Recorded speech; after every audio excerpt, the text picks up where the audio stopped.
What's going on, people? Y'all doing all right? All right, cool. Give me some snaps if you're doing all right. Some snaps. All right, cool. Like you said, go by Bese the Zealot, and man, gonna do some spoken word for y'all. Just everything is for the Lord. So this first poem is entitled "Beauty Defined," and you know the Bible basically says something like, "Don't let your adornment merely be external, but let it be in the heart." You know, a lot of people, raise your hand if you feel like you're a beautiful person. Amen. So, amen, as Christians, there's so much to look for.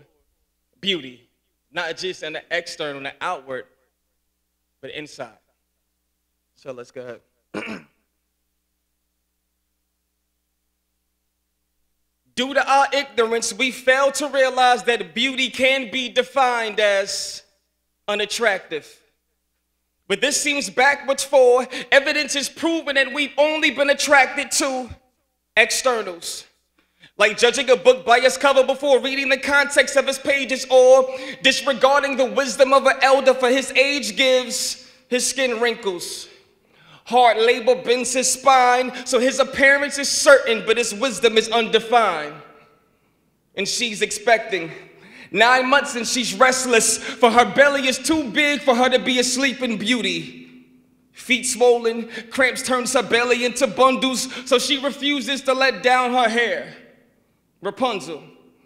So she's unattractive, but in a few days she'll conceive beauty, and the beast of labor pains will cease. Hence, everyone in public will see that she's just giving birth to a Princess Tiana. However, beauty has been misdefined as fine, gorgeous, dope, dime pieces. We settled and put a price on beauty like Judas has put a price on Jesus. It's offensive. And though our debt was paid, if we had to pay for beauty, it'd be expensive. For instance, it was beautiful when Phinehas, the son of Eleazar, took his spear and plunged it through the Israelite man and the Midianite woman to appease the wrath of God for their sin. And it was beautiful that the apostles was counted worthy to suffer persecution before men for the sake of God. And it was beautiful that Esther was willing to die by the hands of the same king who complimented her physical beauty. But not just complimented. Required 12 months of beauty treatments, cosmetics, perfumes, whatever she needed to please him. So the king offered his kingdom, but Esther had a beautiful perspective. All she wanted was freedom. Not blinded by eye shadow that blends with the devil's complexion, for he wants to cover girls with his makeup. His foundation is your transgressions. So we turn to Jesus, broken, blemished, bruised for the world to see us, sinners, worthy of death sentences. But our unattractiveness has caught his attention. A possible relationship with him has sparked his interest, but some doubt his intentions, for their heart has been broken by men. So we reject the one whose holiness is apparent, simply because there was nothing beautiful about his appearance.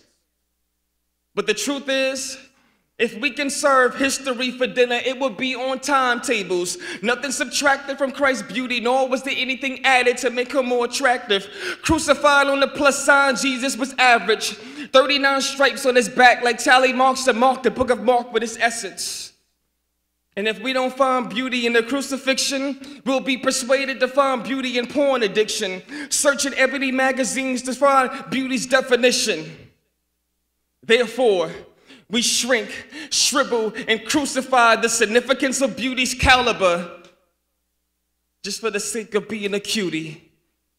But isn't Hollywood doing its duty? Perfection on a wide screen, never thinking outside the red box. Conform to a sexual mindset, so our perception of beauty is sexual context. My mind slapped when my eyes been. Females paint over their eyelids. Outward beauty, but inside looks violent. No spiritual workout, just biceps. You bench press 150 pounds just to impress your self-esteem. Yo, many faces like Halloween. Plastic figurine shaped just to attempt to be 17.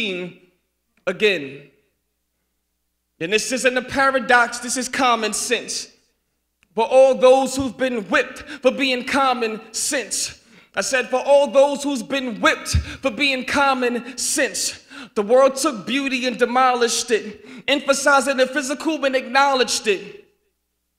But when I look in the Gospels, there's nothing written about Jesus' physical except that he was beaten unrecognizable. Even the prophet Isaiah said we wouldn't be attracted to his biological attributes. After you examine the heart of the ungodly, God looks at the physical and says rejected. And in conclusion, if you'll accept it, there's nothing wrong with looking good, wearing a nice suit or a nice dress. But if God were to look for beauty past your outfit, would he really be impressed? Amen.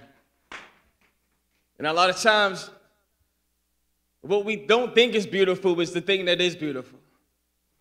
A lot of times, God allows us to go through, suffer, and it's a beautiful thing because it'll produce fruit. And it's a beautiful thing. But a lot of times we look at the external and we think that's beautiful, but sometimes it's only temporary. So, man, so that's beauty defined. Amen. Some more claps real quick.